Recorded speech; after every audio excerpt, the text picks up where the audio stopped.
Corbin Burnes was struggling last season. He had a 4 ERA through June, and for the first time in 3 years, he was more effective versus left-handed hitters than right-handed hitters. So when the All-Star break came around, he changed some things. This is a Corbin Burnes pitch plot from last year. Watch as I switch between the first half and the second half. The first half one more time, and now the second half. You can probably spot the changes, right? The most obvious thing is that this green section, which is his slider, is now way out here. He turned his slider into a sweeper. He added more horizontal movement, and that's why it moved left on this plot. Two other things jump out as well. Notice how the yellow dots move down a bit. That's his sinker. Instead of being above the purple, it's now more in line with the purple in the second half.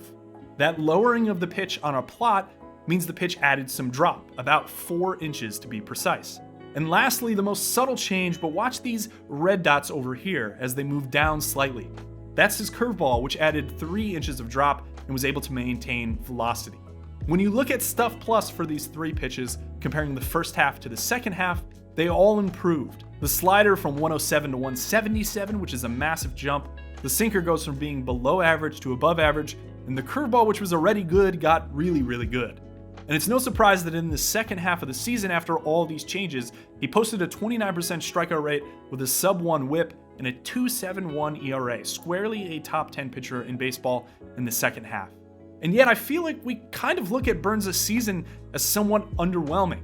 Well, except for the Orioles, who swung a trade this offseason to add a bona fide ace to their rotation for a player they didn't really have a spot for, and a fun lefty who the Brewers are going to have to develop into a starting pitcher to convince their fan base that the move was worth it.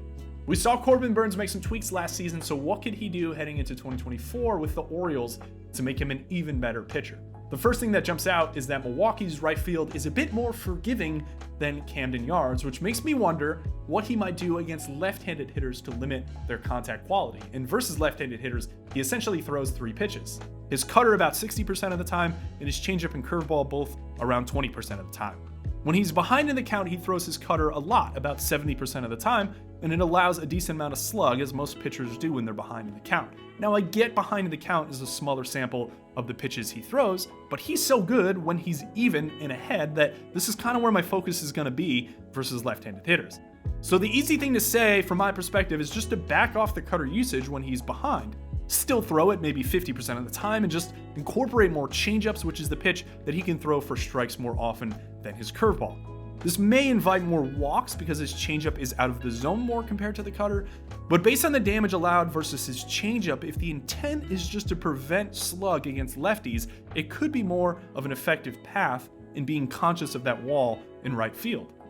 If he's stuck on keeping that cutter usage at 70%, I'm intrigued by the idea of working it both inside and outside when he's behind in the count. Working the pitch intentionally inside to left-handed hitters is something he does with his cutter when he's even in counts or ahead, as you see in these heat maps. But when he was behind in the second half last season, he seemed to opt for more of a backdoor kind of called strike approach, which mimics his intent from 2022. And when you try to get the sample of batted balls high enough to believe some of the underlying results, we see that his cutter historically behind in the count on the inner half to left-handed hitters more often creates weakly hit line drives or fly balls, while on the outer half versus lefties behind in the count, it creates harder hit ground balls. To righties for Burnes, I'll admit it's a bit tougher to find something to lean on for an adjustment. He's basically a 4-pitch guy, throwing his cutter about 55% of the time, and then each of his slider, curve, and sinker just under 20% of the time. And what jumps out between 2022 and 2023 is the drop in his swinging strike rate versus right-handed hitters when he's even in counts or ahead. It fell from 20% to 14%, which is pretty big. My guess is that this is a byproduct of his small velocity drop and his tendency to put his cutter in the zone a bit more. You can see the difference in cutter location here in 2022 compared to 2023. He was just more aggressive down away with that cutter in 2022. Maybe he expected the league not to chase as much in 2023, so he kind of preempted this and just put it in zone more. Or perhaps it's just more unintentional natural variance year to year in his command of the offering. Left field in Camden Yards, in contrast to right field, is very forgiving. You could almost argue he has some incentive to be riskier with his approach, given that balls in play on average won't create as much damage. So I have a few thoughts here. I'm just not entirely sold on any one of them, specifically in Burnes' right-handed hitter approach as I was for his left-handed hitter approach. The first one is just to get back the mile per hour of velocity that he lost. Whenever you add a mile per hour of velocity, it will likely do a better job of helping you prevent runs. And the smart pitching department in Baltimore should be able to figure that out, especially with a guy who's not even 30 years old yet in Corbin Burnes.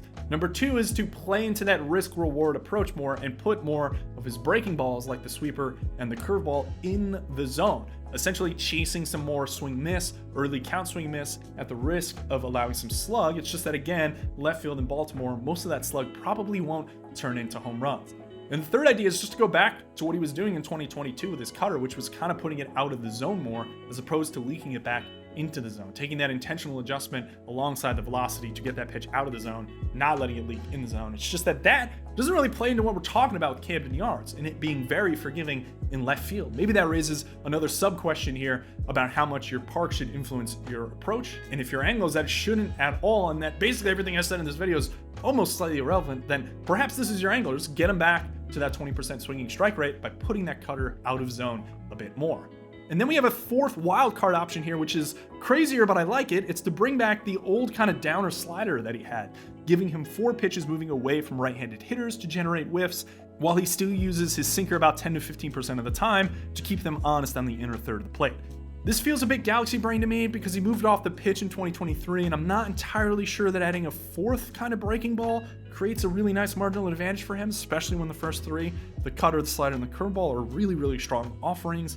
So that just might be the pitch design guy in me kind of taking over and assuming that more pitches is better, but I'm keeping it as an option because it's fun. It's just maybe not as realistic.